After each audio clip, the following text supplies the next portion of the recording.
This week on the 77% Street Debate. When people think Cape Town, they think money, luxury. Cape Town has been declared as the most unequal society in the world. Fees are too high. Talk about a student who don't have that money, a student who just moved from home. How are they going to survive? The focus on Cape Town is insane, but that's the price you pay for being the best run municipality in South Africa. It doesn't matter if Cape Town is the best. It's a wonderful feat, but it means nothing in the general idea of uplifting everyone.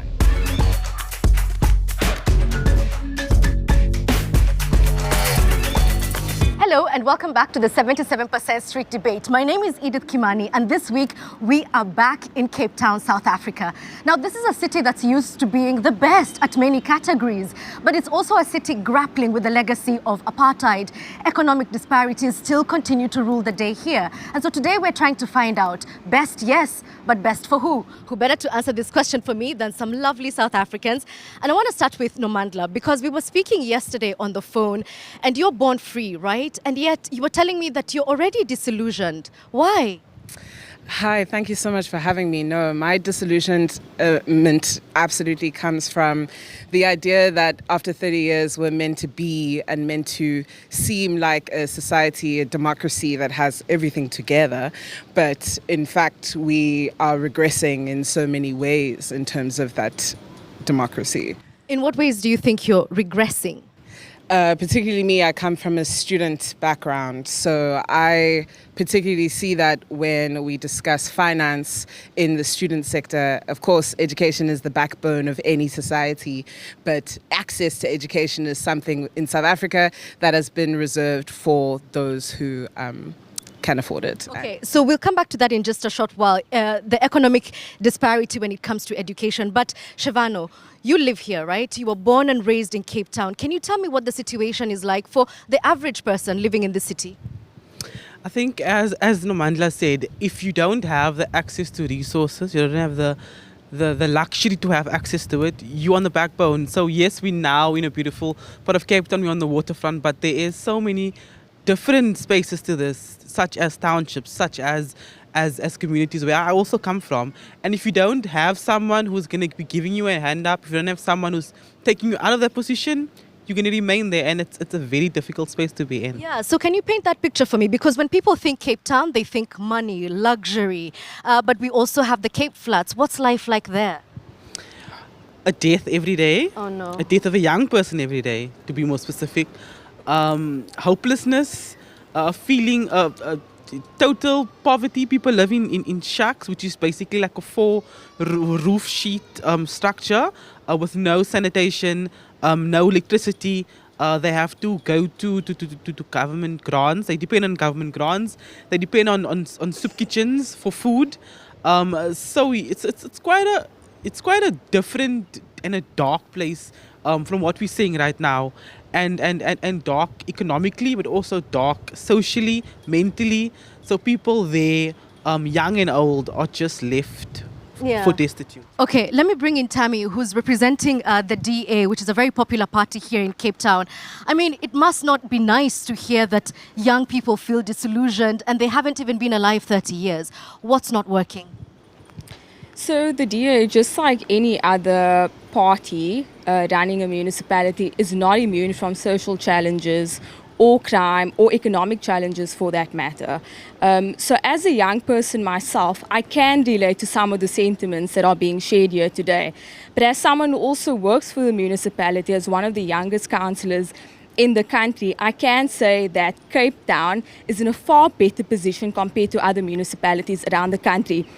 If we just look at the evidence in front of us, and I'm speaking about the reports from the Auditor General, numerous research reports, stats essay, telling us that more jobs are created here every year than any other city. Let me ask Kosikona here, because you're not afraid of speaking the truth. In fact, you've confronted some of the leadership in this city. In your opinion, where's the disconnect? Because the DA is saying things are working, but on the other hand, we're hearing it's a dark situation. Cape Town has been declared as the most unequal society in the world under the leadership of both the ANC, which is the governing party, a liberation movement, as well as under the Democratic Alliance. Spatial inequality is one of the biggest issues. Since the dawn of freedom in South Africa, we've not seen any single affordable unit being built in the inner city to undo the legacy of apartheid. Black and brown people are subjected to having to live in communities where basic services are not provided. And this is not divorced from the historical and deep violent history that we have in South Africa, that non-white people were subjected to such conditions. Less has changed in terms of policy, less has changed in terms of how black bodies are policed in Cape Town. We may say this is a world-class city. Yes, it is for some people, but for the vast majority of people living in Cape Town who happen not to be white people in particular, they still experience the remnant of apartheid. And what can we celebrate in these 30 years of democracy that we have? Vusi was busy and eyeing. Let me hear what's on your mind. So for me, I'm not a youth, so I've got the perspective, a different perspective, in that 30 years have passed, sure. We've got a few freedoms as township entrepreneurs, as township residents, which are mostly policy, changes. But in terms of implementation, nothing has changed. And I agree. We need to be expecting more for, the last 3 decades. We've got nothing to show for it. But when we look at ourselves as indigenous people versus other global indigenous people that have been subjugated, 30 years is not enough time for us to be able to expect us as the indigenous to make the changes. We need to put more pressure on people like the DA, the white people who have had the benefit of privilege for more than 400 years.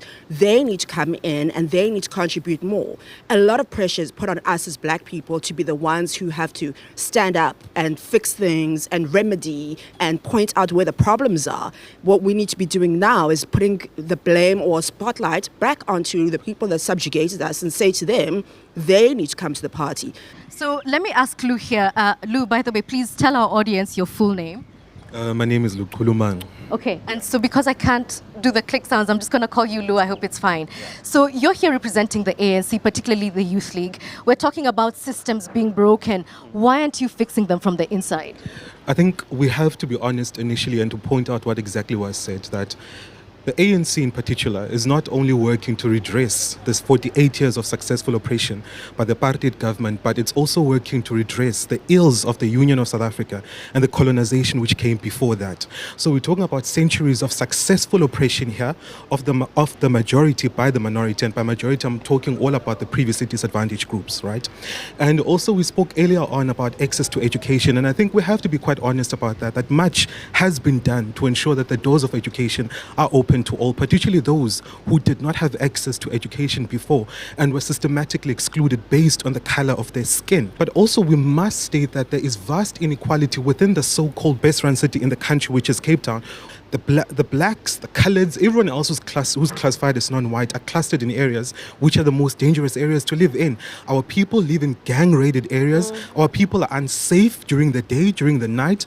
And the best parts of Cape Town, which of course are reserved for the minority, systematically that is, they would be where the majority of the people are unable to live within the city, service the city. Right. And that's what we need to acknowledge within the city. Okay, so before we go too far, I have to come back to you.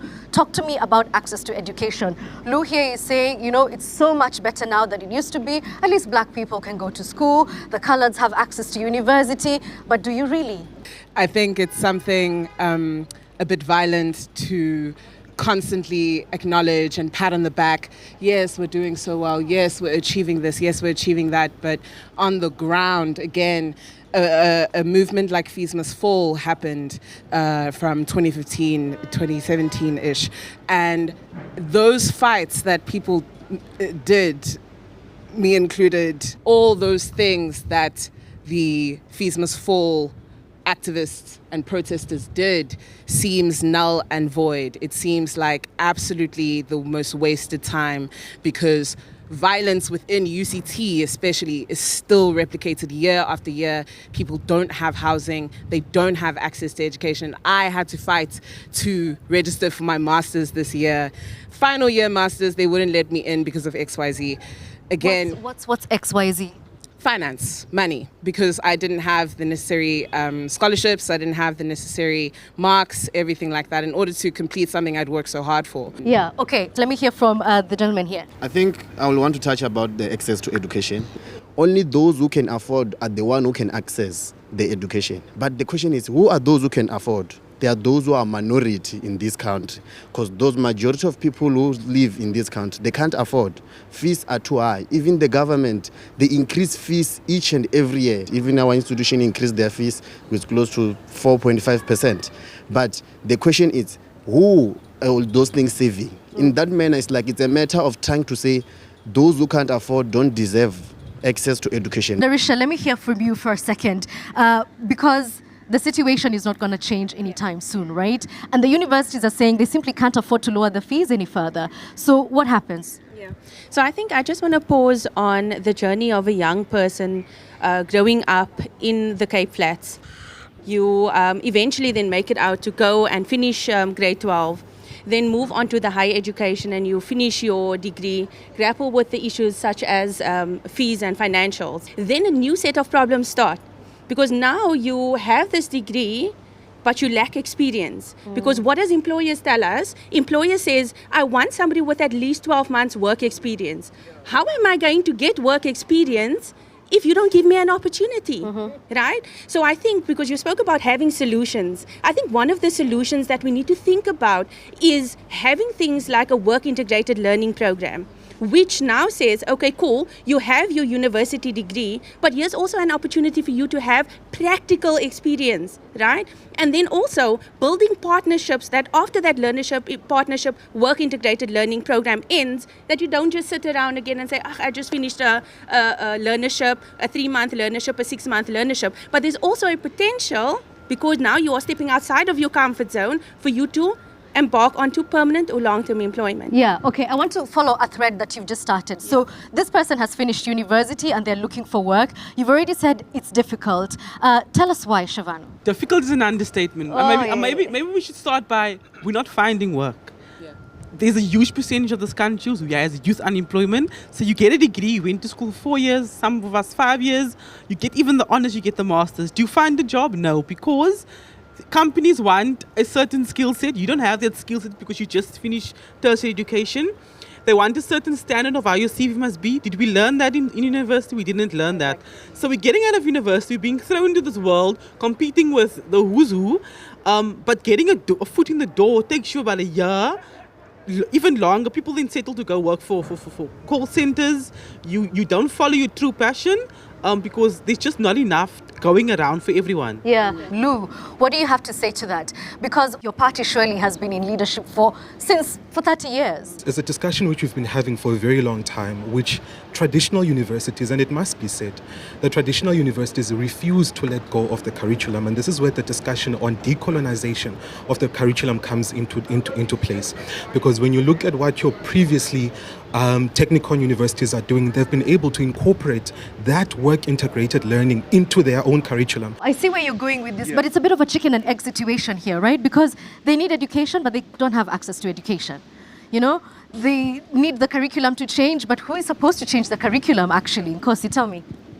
So the biggest issue we have in South Africa in relation to education is that a lot of legislations do exist, a lot of policies, beautiful constitution, praised worldwide. The biggest issue we have is a lack of political will to actually implement all of these promises that we see in our constitution, from the very basic things of like getting water into your home, getting a toilet. And so the lack of political will from our communities going into the functions of the national government is the biggest issues we have. Okay. The constitution is not enough as a guarantee in terms of what the quality of life we should be accessing. We can't access that life because the kinds of politicians we have just do not care.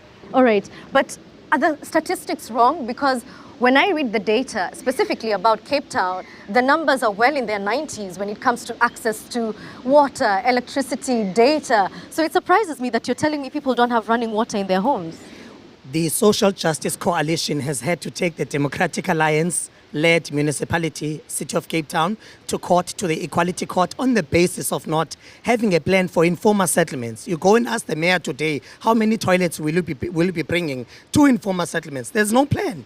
How is it that a well-run municipality doesn't have a plan for up to 60% of its population, which doesn't have access to basic services? Good question. Let's ask the DA representative here. The focus on Cape Town is insane, but that's the price you pay for being the best run municipality in South Africa, okay? The DA is a victim of its own success.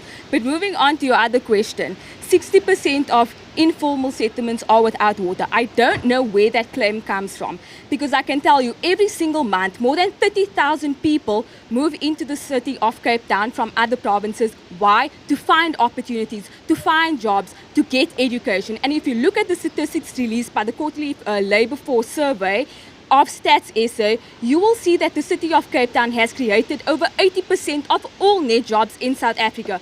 That is more than Gauteng and eThekwini combined together. So even though the city of Cape Town may have a myriad of challenges, both socially and economically, I cannot allow emotional arguments to take over without looking at the facts. Okay, let's get the responses. Nomandla. I think in order to have this conversation, that is very emotional and should be driven with emotion. I think something within South Africa that I've noticed within my youth is that we're obsessed with statistics. We're obsessed with numbers and what they mean. But those numbers mean absolutely nothing to the people that experience those processes. What's important is reality. Okay, all right. The lived experience. I want to hear from the lady at the back here. We were speaking around minorities, and I think very often we forget that there are minorities within minorities. If we look at the issue of race, and we look at the issue of colorism, and we look at the issue of LGBTQ people in this country, and specifically in this province, then I know people are speaking around, the government would say, the local government would say, hey, but you have emotional arguments. But really it is where policy is not enforced. When we're thinking about the issue of education, access to health, access to employment, that is really not true for trans people, for LGBTQ people, and specifically trans and LGBTQ people of color. 30 years into our democracy, it is wrong. Because yes, the ANC is standing here and the DA is standing here, and they are saying that we have emotional arguments. So I'm really glad that you've introduced the issue of the traditionally marginalized being almost double victims of this system. Nkosikona, I want to come back to the issue of housing, because it got very heated there. How pressing is the need here in Cape Town? Cape Town is currently seated at about 400,000 or more in terms of the housing backlog. Many people, particularly, a deficit. So people who are waiting to get housing from this government. And housing is a shared function across three spheres of government, local government being the municipality, provincial government, as well as national government. But what we've seen here in the inner city of Cape Town is that we cannot have an exclusive city that caters for some people who have money, particularly white people. City of Cape Town is busy during the day, but come at night, you will see that who has access into this city. It's not a matter of privilege, but we are saying that this is an urgent matter as a way of progressively realizing the deep and violent traumatic history we have of black people being driven out of this city. Gentrification, I have to ask you, what do you say? I think that we need all spheres of government on deck if we want to ensure that more people have access to affordable housing, whether it's in the inner city or its surrounds. But I do want to stress that so much progress has been made in terms of building houses, even for students, which was mentioned earlier on, the new development in Adelaide Street. So in as much as there are a lot of challenges, this is a complex issue that cannot be solved overnight. So, Klamulo, let me hear from you, because you're part of the student leadership. Tell me how housing affects education access in general, because the two seem to go hand in hand, right? Yeah, I think you are right, because the fact of a student coming from even another province to come to study, for sure they can't sleep on a street, they need housing. But Cape Town as a whole at Western Cape makes it very difficult for someone who comes from a middle class family or a lower class family. It's difficult to afford housing. If you go, can you give me an idea of how much it would cost to rent a house as a student, for example, for a month? Per annum, you must be talking about 80 to 100,000, which you have to pay for only 10 months to stay. It means it's close to 10,000, 9,000 per month. And it's not affordable at all. Let's make example, even the ruling party, ANC, because they have a scheme called NSFAS. They come and imply something called cuts. They only pay 45,000 per year to a student, while the resident is costing 100,000. It means that student by the end of the day have a fee block because they are owing the institution or they are owing the rent money for close to 55,000, which they have to top up on top. Talk about a student who don't have that money, a student who just moved from home because they were able to pass their grade 12 and they meet the minimum requirements to enter the institution. How are they going to survive?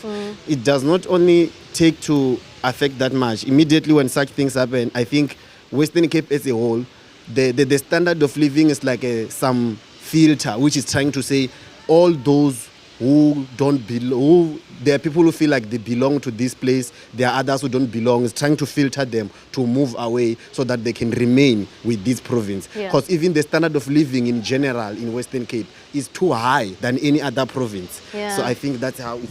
I'm seeing some people nodding here. Do you want to say some things to me? Okay, so like for someone... Closer, please. Okay.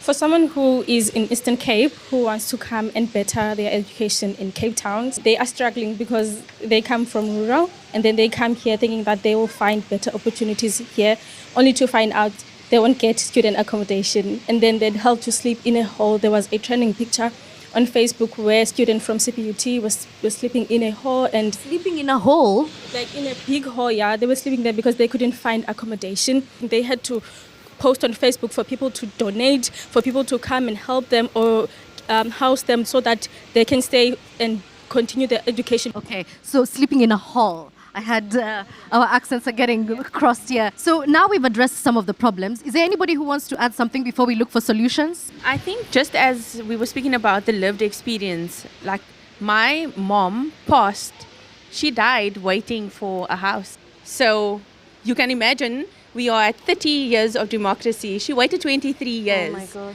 So I think the change needs to happen. I don't know when that's going to happen because I mean, just looking in my community within the Cape Flats, many people are sitting there waiting on a house that they've been promised 30 plus years ago. Okay. So the change needs to definitely start happening now. So what needs to happen? These are the solutions now. I think just maybe what's more important is that where people live matter. Where you live determines the quality of life that you get to enjoy, or it determines even your lifespan. I come from Equalizer, which is the largest township here in Cape Town, and that's where I spent all my life. I've worked in that community for the past 15 years, particularly working with people who are living in informal settlements to try find their solutions. Where people live matters. And we are saying the first solution that could be put in place, it's one that doesn't need rocket science. Release public land. We're not saying private land. There's public land here in the inner city which must be released for affordable housing to accommodate the workers of the city as well as the students of the city. Okay. And finally, the first thing that the national government can start doing when it comes to housing is to stop cutting the budgets to municipalities every single year in favor of paying billions to VIP protection for over 200 ANC politicians every single year. Not only do they cut the budgets for housing, they cut the budgets for education, provincial hospitals. When are they going to fix the trains in Cape Town? Trains, public transportation, whether we're talking about passenger rail, whether we're talking about freight, all of those have an impact when it comes to connecting people from different parts of the city into work opportunities. That is one solution, an immediate solution that can be solved if you really want to bridge the gap between the rich and the poor in Cape Town. all right, so let's I'm going to wrap with you, Nomandla, because I did start with you. You know, I asked a very simple question at the beginning. Cape Town is undoubtedly the best at many things, but best for who? It doesn't matter if Cape Town is the best. It's a wonderful feat, but it means nothing in the general idea of uplifting everyone. Again, with UCT, there will be another housing crisis. You will see it again at the beginning of next year. The rejection and psychological torment that comes with being rejected from the best in Africa, that is something that is so deep and spans so many ideas of colonial fighting for a future that is something that you were told is the promised land and something that you were told is the end. That intense ideology really needs to come to an end. Cape Town needs to be real. We are not the best. I'm not from Cape Town. We are not the best. And we still have so much work to do. And I think blanket statements and statistics and everything are beautiful and they're wonderful. Again, do not speak to lived experience. Okay, let me conclude with Shavano, who is from Cape Town. Are you the best? Let's be honest. Let's be honest and say we are not the best. Yeah. Although we are trying to be the best, the government needs to get a real needs analysis of the community. allow the community's voices to be heard, but not just be heard. Allow us to make decisions alongside you. Allow us to we have wonderful people on the Cape Flats. We've got lawyers, we've got doctors, we've got people with education, but even not so, allow us to actually make our voice heard, but allow our decisions and allow our voices to actually matter. Yeah. So yes, we're not the best. Sorry, Cape Town.